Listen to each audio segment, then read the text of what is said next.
Right. Hello, class. This is Bob Burke, and I'm going to go through a couple of quick charts on cybersecurity trends and concepts. Keep it high level. This presentation is intended for students who might be new to cybersecurity to give them some of the base concepts and terminology that's going to be used throughout the class. This is not specific to networking, but we will tie it into our network and internet security class throughout the semester. Let's get started. First, we're posing a question to the class.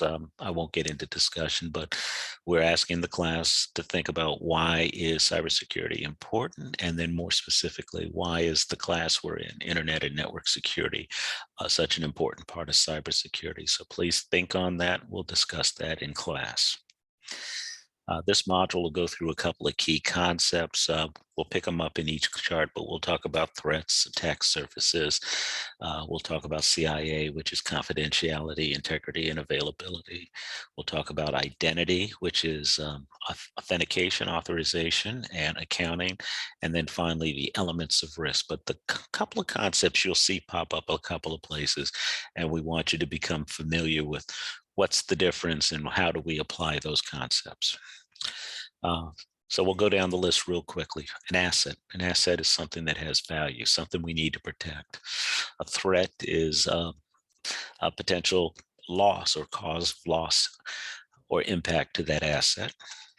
A vulnerability is a weakness. A risk is the probability that the vulnerability or a vulnerability will be exploited. The exploit is the actual attack. And then finally, the attack surface, which we really pay a lot of attention to, are all the avenues of attack. And especially in a network and internet security class, we've got a very broad and expansive attack surface. CIA stands for confidentiality, integrity, and availability. And here's the triad. At any given point in time, we want our students to understand what we're talking about or looking at. Is it related to confidentiality or protecting the secrecy of information? Is it related to integrity or protecting data from unauthorized changes and use? Is it related to the availability of the information? Potential loss of access of information or a surface. So CIA will integrate that into a lot of our discussions. Identity services. There are three concepts here called the AAAs. When working with identity, first we have to do authentication. Is the person who we think the person is? We have to verify and be able to trust that they are who they are supposed to be. Authorization, we have to determine what are they authorized to do, what permissions are they allowed to have in the system or with our data. And then accounting, we also take actions and measures to make sure we trace or create audit logs and records and such of what people, users, and or applications are doing in the system. And that's the AAA. Not going into a depth about trends. All we need to know is all the trends are up in the cybersecurity space, the spending to defend ourselves, the types of attacks, the variety of attacks, especially in the network space. Ransomware, I put this in here because of our recent experience here at Howard University. But not only are the frequency and the volume of ransomware attacks increasing, but the amount of ransom being requested has been going up dramatically.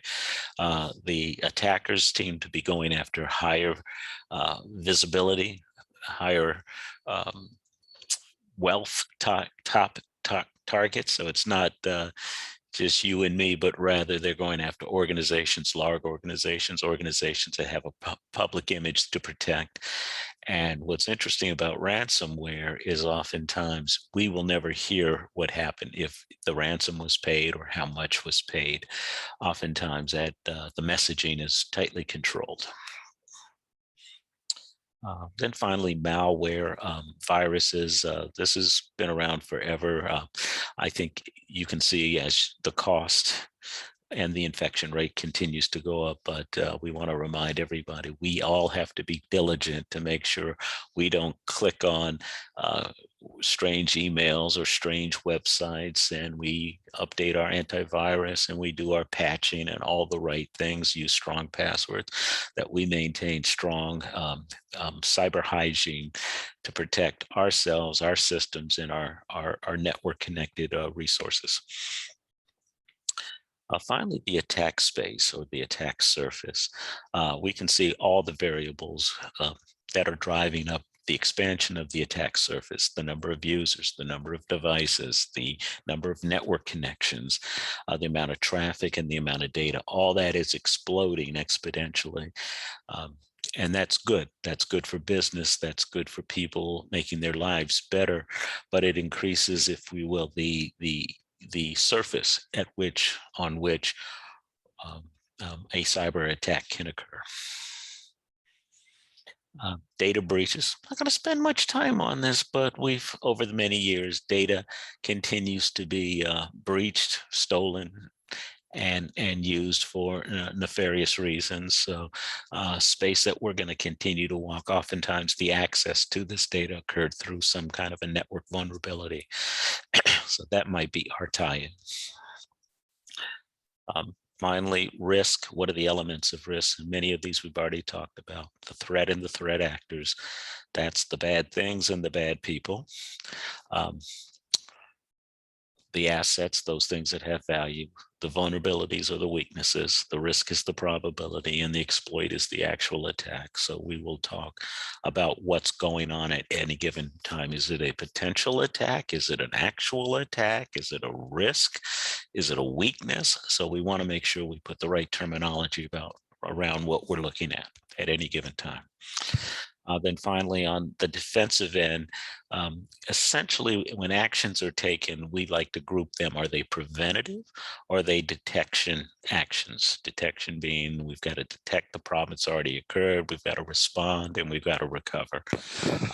Or are we on the front edge where it hasn't occurred yet? We want to do all the right things to protect and defend us before an attack occurs. Finally, won't go into this in depth. We'll pick this up later, but there are steps that an attacker will go through. I'm not going to put this on a quiz, but just let you know at any given point in time, and an attack may be going through various stages. And if you're going to go in and triage what's happening, you need to understand, where is the attack? Is it still in the early stages? Are the systems infected? Has payloads been delivered? Is exploitation going on? Are problems been installed or activated? So there are various phases which will determine the types of actions. Potentially, given where you are, you may have to turn your networks off, take systems offline, and take very extraordinary actions to protect and resolve and recover. Folks, that's it. Thank you. If you have any questions, please email me, text me, or contact me when I see you in class. And with that, I wish you a good day, and I'll see you in our next video. Bye-bye.